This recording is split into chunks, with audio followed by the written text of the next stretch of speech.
Welcome to episode 39 of Pink's Picks, recommendations from a retired English teacher.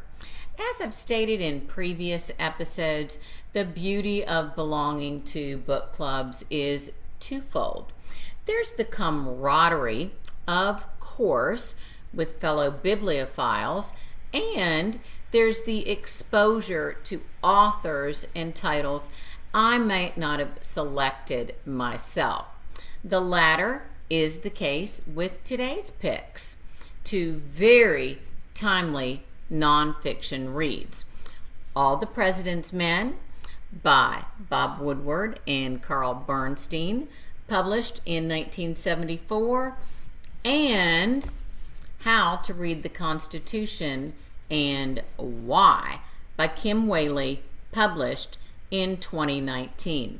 I originally read All the President's Men 40 years ago. Frightening, I know, in college in a journalism class.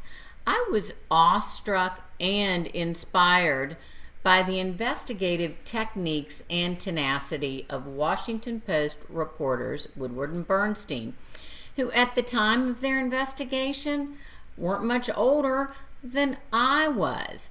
Yet they exposed Watergate and ultimately were responsible for the unseating of an American president.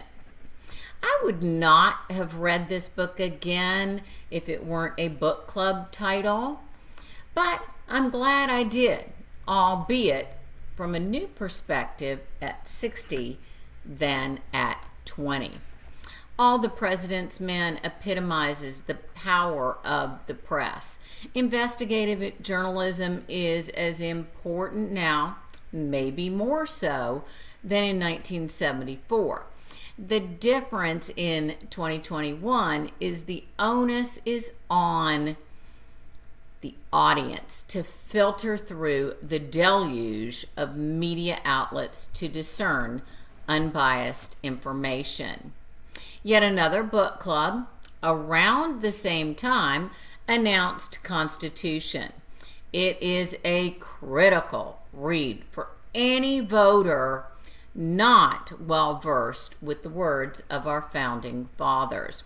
Wehle is a law professor, a legal expert on CBS, and a regular commentator on CNN, MSNBC, and NPR. She simplifies, as much as possible, the very complicated. She begins Constitution with a long introduction followed by 3 parts: structure, rights, and why care, ending with the Constitution itself.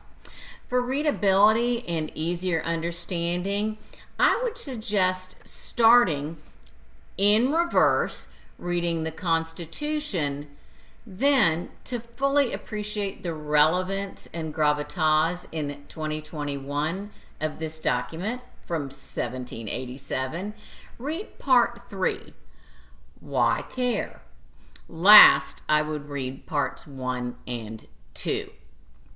Tying together these pieces, All the President's Men, considered the greatest reporting story of all time, details what happens in government when the pursuit of individual power supersedes the tenets of the Constitution, the rights of we the people, putting the future of our country in jeopardy.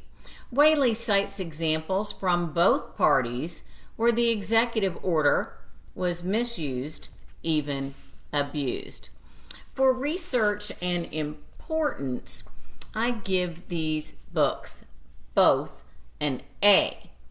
For readability, I'm afraid I can't give them higher than a B, and that's even reading them in small doses.